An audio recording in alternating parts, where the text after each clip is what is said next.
Marvel Snap has a lot of cards that either aren't seeing enough play or seeing too much play. Now, Second Dinner has a lot on their plate in terms of balancing, so, I get it. And, they're actually pretty good at taming cards that are seeing too much play. So there's not really an issue in terms of nerfing. I think Second Dinner's pretty quick about that. But when it comes to buffs, there are a lot of cards that desperately need it and have needed it for a really long time. And I get that you can't just pump out every buff needed at once. That would break the game potentially. But there are a lot of cards that haven't seen play in a long time, if at all. And I'm just going to address quickly how I think a lot of these cards could be changed. And I'm going to start with one cost. So this is just going to be the one cost video. Now let's talk about potentially the most dunked on card at the moment, and that's Howard the Duck. This is going to be a spicy change. But maybe, right? Let's make him a 3-0. He sees the entire deck in order, not just the top card. And there's really no telling how crazy, how broken this could really be. On a 1 drop, it's definitely broken. 2, I'm really not sure. But I could see it finding a way. Either way, there's something to adjust, whereas right now there isn't. He just sucks. But I think this might be the only way that you kind of keep the spirit of the ability without changing him too much. Uatu, before Howard, was probably the worst card also. So Uatu, let's get the obvious out of the way. He needs to be able to see all the locations. I think everybody can agree on that. He needs to see everything. But is that really enough? Because something tells me people still wouldn't play him. We got to give him that premium stat line. You can't really do that as a 1 cost though, because a 1-2 that's already pretty good. 1-3 would be too good.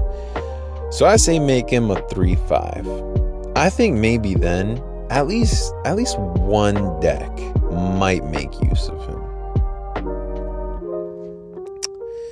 Next, I'm going to go over Angel and M'Baku together because, they kind of have the same issue.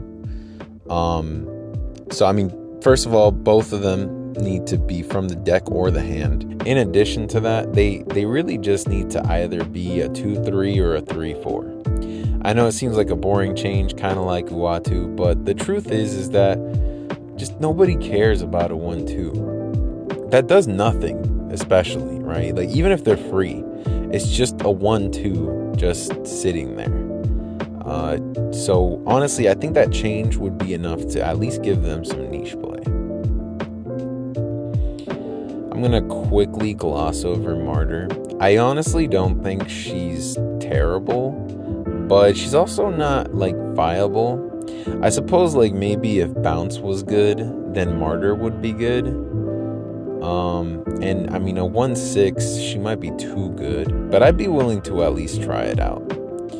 But who knows? Maybe she'd be good if Bounce was good, which is going to be a bit of a pattern down the line, as we'll see. I wasn't going to talk about Electra because I speak on her somewhere else, but I figure this works for both. Electra should destroy a random 2 cost instead of 1. Reason being, Killmonger does her job better. But nobody has the ability to target 2 costs. That could be specific to her. And if she's still not right, you can make it so it's both 1 and 2. That way it kind of balances itself out because you have more targets, so it's more random what she destroys. But she definitely needs that upgrade in her ability. Moving on to Mariah Hill, she's a bit rough because Snowguard has essentially power crept her in a way. She's not unplayable, but you can make the argument for her to give you 2 cards instead, just like Snowguard. Especially since they're random, while with Snowguard, you get a guaranteed good card with the Hawk. At least then you could say that they're kind of on par. Though I suppose there's not much of a point to do this, since it would only serve to make Loki better, which, I mean, it doesn't really need. So you guys can ponder that one. And lastly, Yondu. So Yondu's main issue is that he's deck thinning for your opponent. And I mean, it could be something they really needed, but I mean, generally you don't play him for that.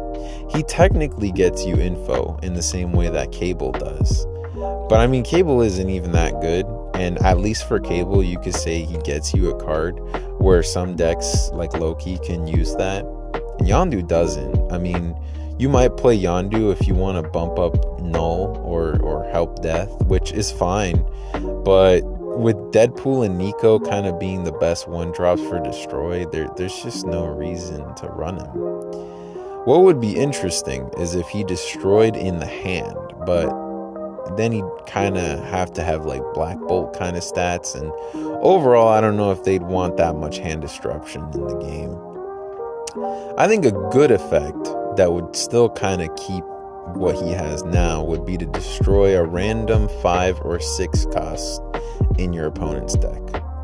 That way you're guaranteed to at least get rid of something big that they're relying on, and at the same time it kind of works with the Null synergy. You know, you have a higher chance to make Null huge because, you know, 6 costs them to be bigger. But you have to have kind of bad stats if you give him something like that, like maybe, you know, 2-1, 2-2, something like that. I don't know how much this would get abused, but who knows.